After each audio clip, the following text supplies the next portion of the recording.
अस्सलाम वालेकुम everyone, welcome to my YouTube channel chemistry by मिशाल।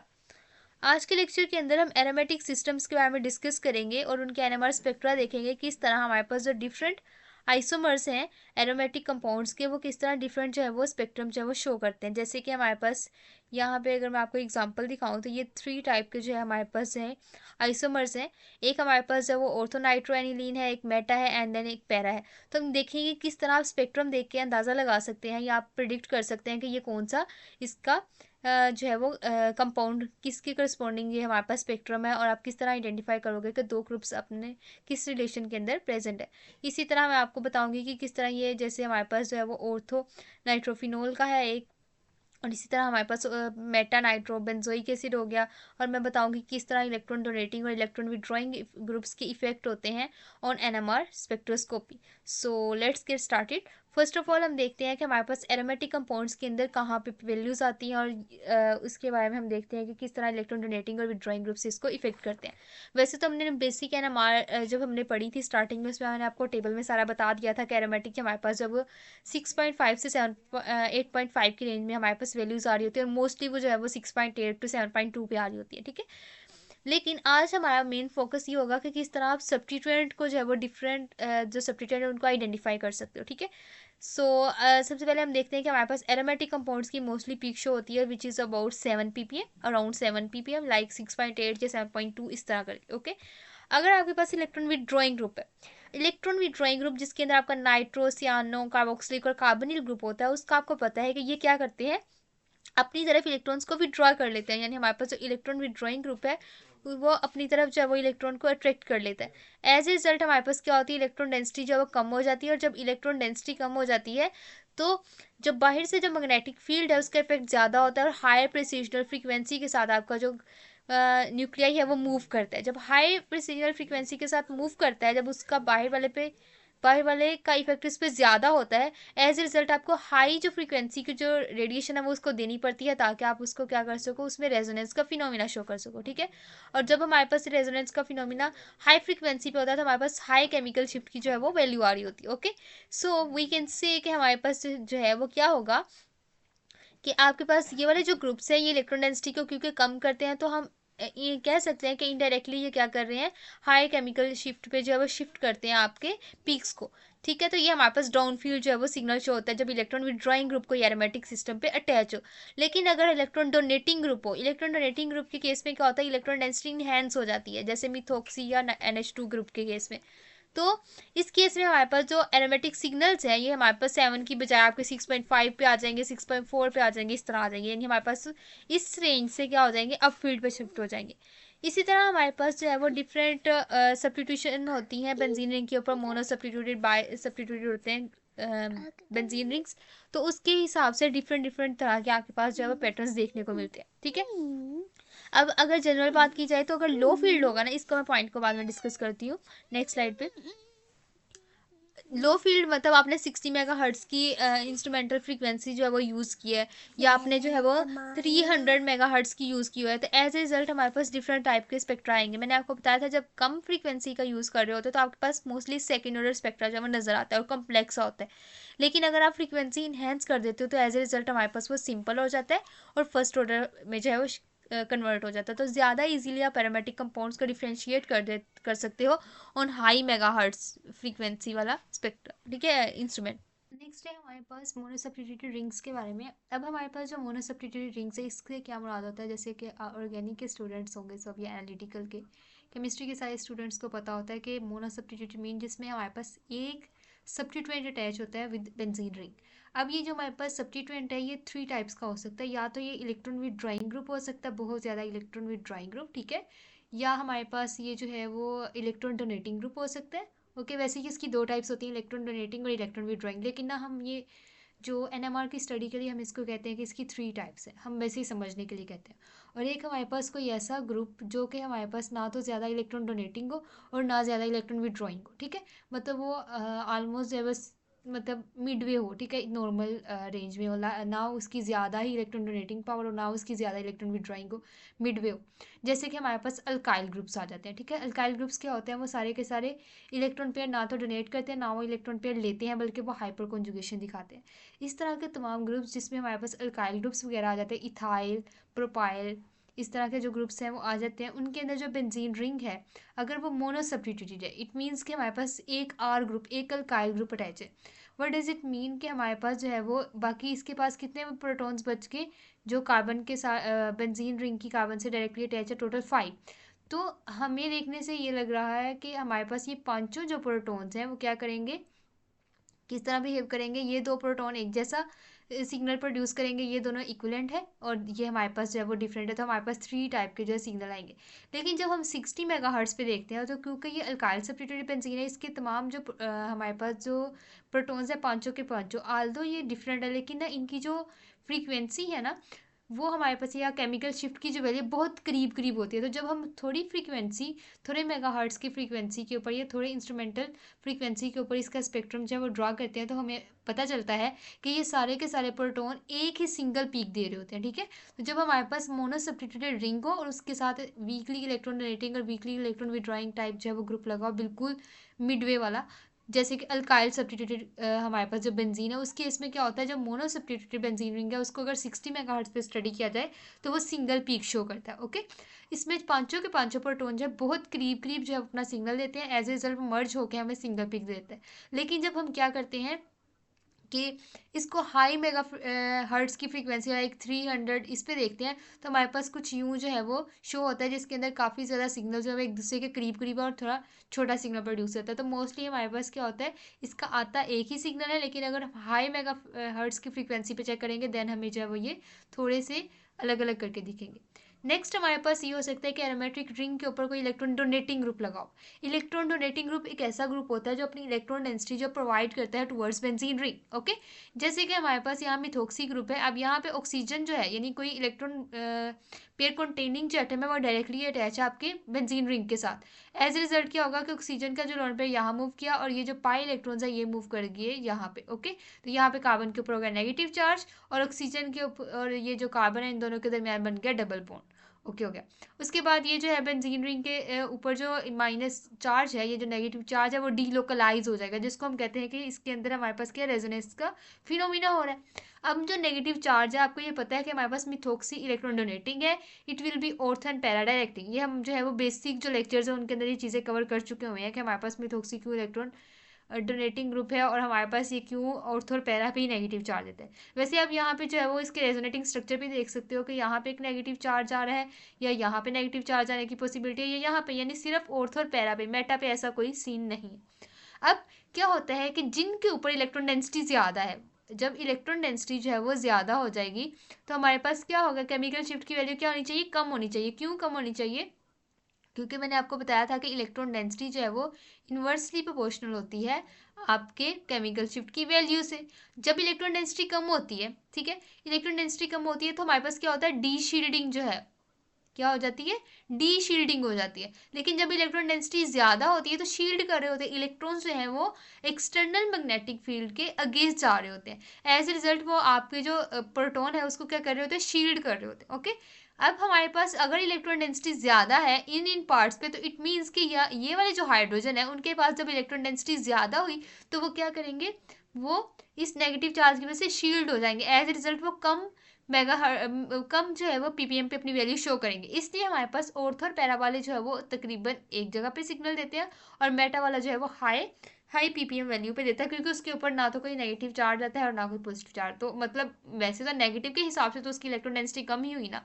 और जब हम इसको ज़्यादा, ये 60 मेगाहर्ट्ज़ के लिए, ओके, ये 60 मेगाहर्ट्ज़ की फ्रीक्वेंसी के लिए, लेकिन जब आप हाई फ्रीक्वेंसी पे जाते हो तो मज़ीद सिग्नल जब रिफाइन हो जाते हैं, और हमारे पास जो ऑर्थो और पैरा के जो आते हैं वो आ जाते हैं लेस पीपीएम पे, यानी हमारे पास क्या मतलब हुआ, ये आ जाते हैं अप फील्ड, और हमारे पास ये जो है मेटा वाला है ये आपके पास आ जाता है डाउन फील्ड। ओके, तो इलेक्ट्रॉन डोनेटिंग ग्रुप्स के केस में, जिसमें हमारे पास जैसे मिथोक्सी ग्रुप हो गया, उसके अलावा और कौन सा ग्रुप आता है हमारे पास इलेक्ट्रॉन डोनेटिंग में, जैसे हमारे पास oxygen, CO double bond oxygen, और यहाँ आप कोई और ग्रुप लगा लो, ओके।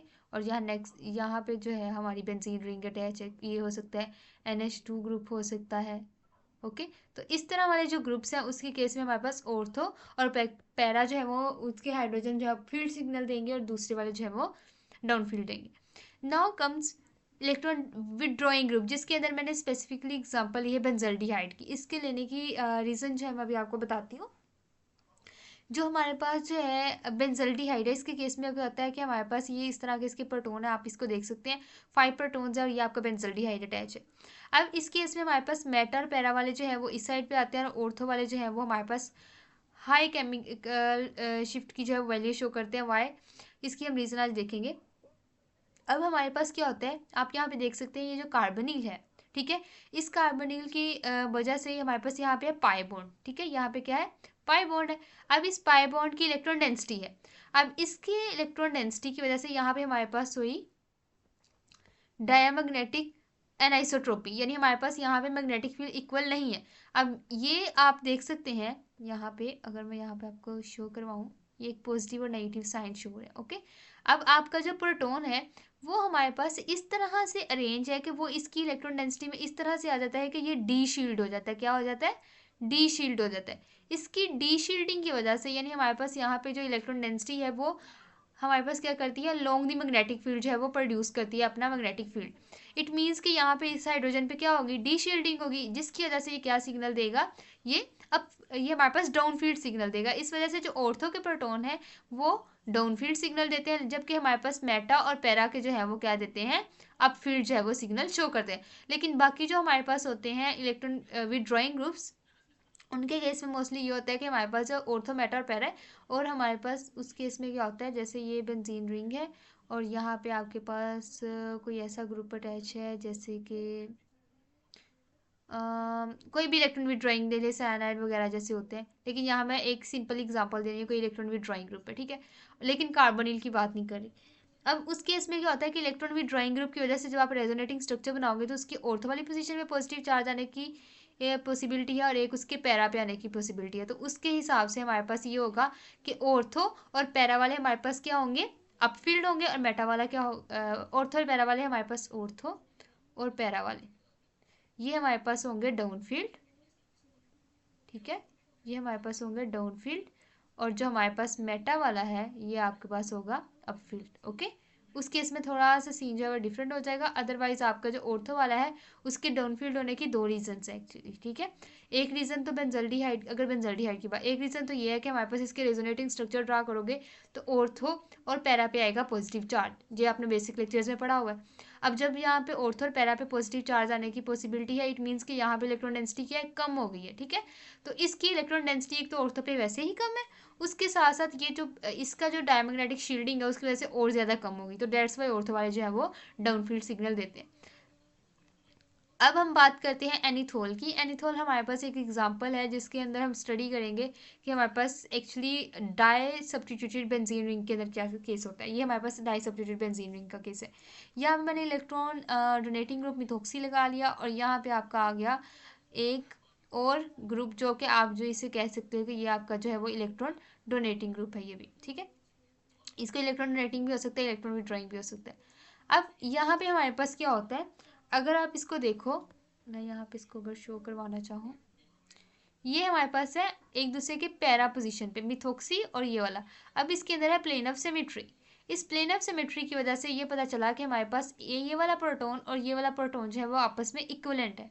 इसी तरह हमारे पास HB और HB0 ये भी एक दूसरे के क्या है, इक्वल है। तो एज ए रिजल्ट हमारे पास क्या होगा, HA और HA बार दोनों का जो सिग्नल है वो एक ही प्रोड्यूस होगा, इसी तरह HB और HB बार का भी होगा। तो हमारे पास दो टोटल सिग्नल आएंगे, ठीक है। और एक हमारे पास HA और यानी दो प्रोटॉन्स का एक सिग्नल और दो प्रोटॉन्स का एक सिग्नल आएगा, यानी दो प्रोटॉन्स का एक सिग्नल और दो प्रोटॉन्स का एक सिग्नल। अब इस HP के जो नेबर में है वो क्या है, एक प्रोटॉन है, ठीक है। अब ये इसके साथ कपलिंग क्यों नहीं करेगा, क्योंकि इसमें प्लेन ऑफ सिमेट्री आ गया, ओके। तो एज ए रिजल्ट हमारे पास क्या होगा, सिर्फ दोनों की डबलेट डबलेट शो हो जाएगी। उसके बाद हमारे पास आ गया नेक्स्ट, ये है हमारे पास नाइट्रो एनिलीन के आइसोमर्स, और हम देखेंगे कि किस तरह इसका ऑर्थो मेटा और पैरा इनको हम डिफ्रेंशिएट कर सकते हैं on the basis of what, NMR spectrum. अब इसके अंदर हमारे पास NH2 और NO2 है। अब अगर आप इसके प्रोटॉन देखो 1 2 3 एंड 4, सेम इसी तरह इसके भी 4 है, लेकिन ये हमारे पास क्या है, बिल्कुल एडजेसेंट पोजीशन पे है।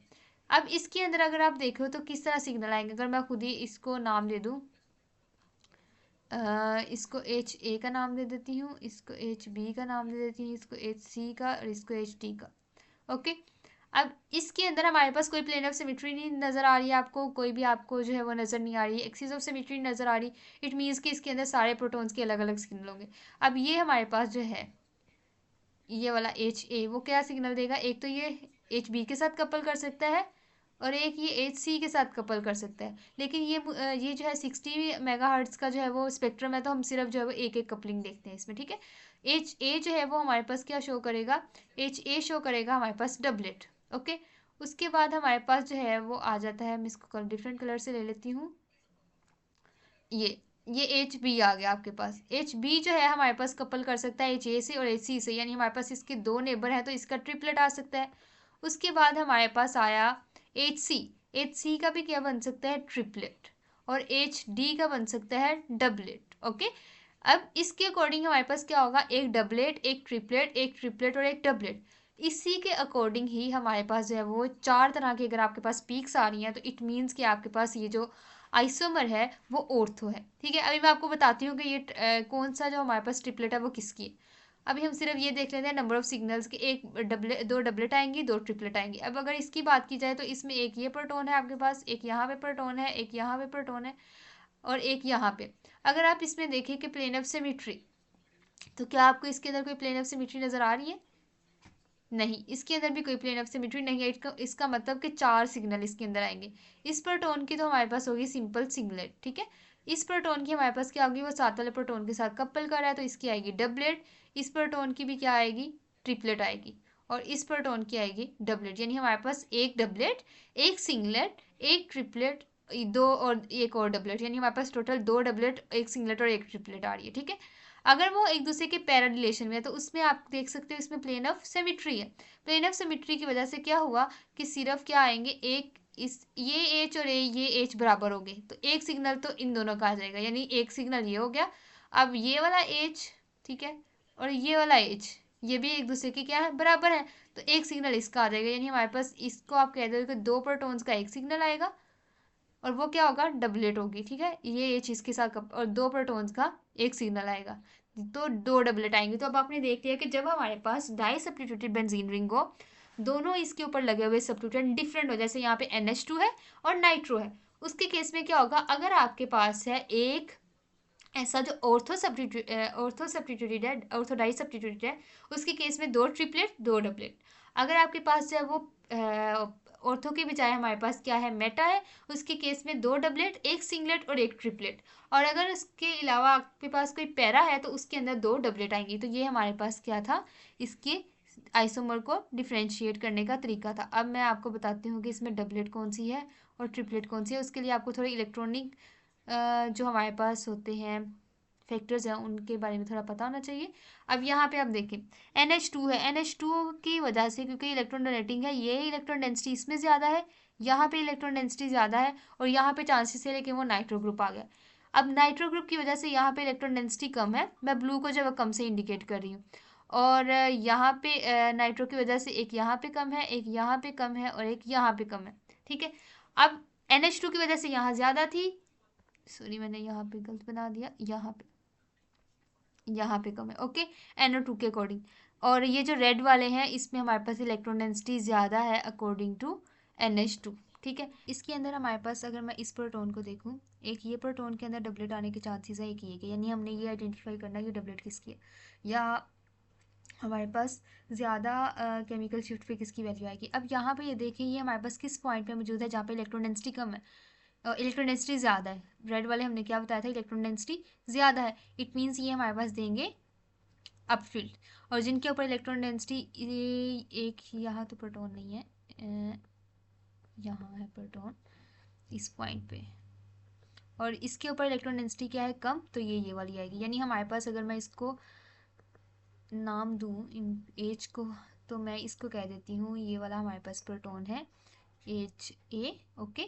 और एच ए की हमारे पास क्या है, ये वाली डबलेट जो आई है वो एच ए की है, और इसको मैं कह देती हूँ एच बी, और ये हमारे पास डबलेट आई है एच बी की। उसके बाद हमारे पास ये दो हैं जिनकी ट्रिपलेट ट्रिपलेट आ रही है। रेड वाला हमारे पास कहाँ देगा, रेड वाला हमारे पास देगा अपफील्ड, ठीक है। तो ये हमारे पास जो ट्रिपलेट है ये वाली, ये हमारे पास है, ये सी हम इसे कह देते हैं एच सी, और इसको भी हम कह देते हैं एच सी। और ये हमारे पास जो बच गया वो डी है, और ये हमारे पास ट्रिपलेट है डी। उसके बाद हम सेकंड वाला देखते हैं, इसके अंदर कहाँ कहाँ पे इलेक्ट्रॉन डेंसिटी ज़्यादा है। NH2 यहाँ पे और यहाँ पे इलेक्ट्रॉन डेंसिटी जो है वो ज़्यादा है, लेकिन हमारे पास NO2 जो है वो वहाँ पे इफेक्ट यहाँ पे और यहाँ पे कैंसिल आउट भी कर रही है, ओके, यानी नॉर्मल ही चल रहा है। तो इसके हिसाब से हम देखते हैं कि हमारे पास क्या सीन होगा। अब ये वाला जो प्रोटॉन है, एक ये वाला हमारे पास प्रोटॉन है, और एक यहाँ पे ये वाला प्रोटॉन है, ओके हो गया। अब और या इसकी तो सिंगलेट आएगी, इसका तो हमें शो वैसे ही हो रहा है कि इसकी सिंगलेट आएगी। अब ये वाले एच की हमारे पास डबलेट आएगी, और एक इस एच की जो है वो डबलेट आएगी। तो हमने ये आइडेंटिफाई करना है कि कौन सी डबलेट एक्चुअली किसकी है। अब इसको जो है वो आइडेंटिफाई करने का सिंपल तरीका ये है, हम जो है वो देख सकते हैं कि NH2 जो है हमारे पास हाईली क्या है, इलेक्ट्रॉन डोनेटिंग है, और उसके हमारे पास ये वाले पॉइंट पे हमारे पास इलेक्ट्रॉन डेंसिटी काफ़ी ज़्यादा होती है। और नाइट्रो के केस में हमारे पास अगर इसके दो इफेक्ट होते हैं, नाइट्रो के क्या होते हैं, दो इफेक्ट होते हैं। मैं इसको एक दफ़ा बताती हूँ आपको। नाइट्रो के हमारे पास होते हैं दो इफेक्ट, एक होता है उसका -R इफेक्ट, और एक होता है उसका -I इफेक्ट। अब इसका -R इफेक्ट भी काफ़ी ज़्यादा है इस पॉइंट पे, -I इफेक्ट यानी इंडक्टिव इफेक्ट भी काफ़ी ज़्यादा है, तो यहाँ पे इलेक्ट्रॉन डेंसिटी बहुत बहुत कम होगी, ठीक है। लेकिन NO2 का इसके ऊपर हमारे पास -R इफेक्ट जो है वो क्या है, वो तो ठीक है, लेकिन -I इफेक्ट बहुत थोड़ा है। लेकिन NH2 का यहाँ पे हमारे पास +R इफेक्ट बहुत ज़्यादा है। इट मीन्स कि इसकी जो इलेक्ट्रॉन डेंसिटी है वो निस्बतन थोड़ी सी ज़्यादा है as compare to this one. तो हम ये कह सकते हैं कि NH2 जो हमारे पास ऑर्थो है, NH2 के ऑर्थो पोजीशन पे जो हमारे पास है हाइड्रोजन, वो क्या देगा, इसके ऊपर हमारे पास इलेक्ट्रॉन डेंसिटी थोड़ी सी ज़्यादा है, तो ये थोड़ा सा अपफील्ड सिग्नल देगा। तो इट मीन्स कि ये वाली जो डबलेट है वो इसकी है। तो मैं इसको अगर नाम दूँ, इसको मैं कह देती हूँ HA, ठीक है, इसको मैं कह देती हूँ, ये हमारे पास HA है जो कि ये वाला सिग्नल जो है वो दे रहा है। उसके बाद हमारे पास ये है, इसको HB कह देते हैं जो कि ट्रिपलेट दे रहा है, और सिंगलेट हम कह देते हैं, इसको D कह देते हैं, ये D का सिग्नल है। और लास्ट में हमारे पास ये है C का, जो कि हमारे पास ये वाला सिग्नल है। सेम इसी तरह हमारे पास जो है वो यहाँ पे भी होगा, लेकिन यहाँ पे हमारे पास जो है वो प्लेन ऑफ सिमेट्री है, तो दो ये वाले एन हमारे पास हाइड्रोजन है और दो ये वाले हैं। तो जो अबव वाले हैं उनकी हमारे पास क्या इलेक्ट्रॉन डेंसिटी वहाँ पे ज़्यादा है, तो वो हमारे पास ये वाला सिग्नल प्रोड्यूस करेंगे। लेकिन जो हमारे पास नीचे वाले हाइड्रोजन है वो ये वाला सिग्नल जो है प्रोड्यूस करेंगे। So here you can differentiate between different isomers of nitro aniline. In simple you have to just have to remind the number of signals, like हमारे पास कितने नंबर ऑफ सिग्नल्स आएंगे और किस किस टाइप के आएंगे। अगर दो डबलेट और दो ट्रिपलेट आ रही हैं तो आप कहोगे वो ऑर्थो है। अगर आपके पास दो डबलेट, एक ट्रिपलेट और एक सिंगल आ रही है तो आप कहोगे कि ये हमारे पास क्या है, मेटा पे है, मेटा जो है वो डाई सब्स्टिट्यूटेड है। और अगर आपके पास जो है वो दो ही डबलेट्स आ रही हैं तो इट मीन कि हमारे पास क्या है, पैरा डाई सब्स्टिट्यूटेड है। इसके बाद हमारे पास 2-नाइट्रोफिनोल है। इसके केस में हमारे पास क्या है, प्लेन ऑफ सिमेट्री नहीं पाई जाती, तो इसके अंदर भी क्या देखे जाएंगे, चार तरह के सिग्नल्स देखे जाएंगे। और चार तरह के सिग्नल्स में मैंने आपको क्या बताया था, ऑर्थो के केस में दो हमारे पास डबलेट आएंगी, एक और दो ट्रिपलेट आएंगी। तो यहाँ भी हमारे पास क्या हुआ, एक ये डबलेट और तीन हमारे पास आएंगे ट्रिपलेट। लेकिन इसको जो है वो जब हाई मेगाहर्ट्ज़ की फ्रीक्वेंसी पे देखा गया तो देखा गया कि वो फर्दर स्प्लिट कर रही हैं। जैसे ये हमारे पास अगर ए से स्टार्ट करते हैं, एज ए जो है वो फर्स्ट में इसके पास दो नियर वाले नेबर्स है, इस वजह से वो देगा ट्रिपलेट। लेकिन ये वाला जो एज है वो इसके साथ भी कपल कर सकता है, इसका मतलब ट्रिपलेट ऑफ डबलेट देगा, ओके।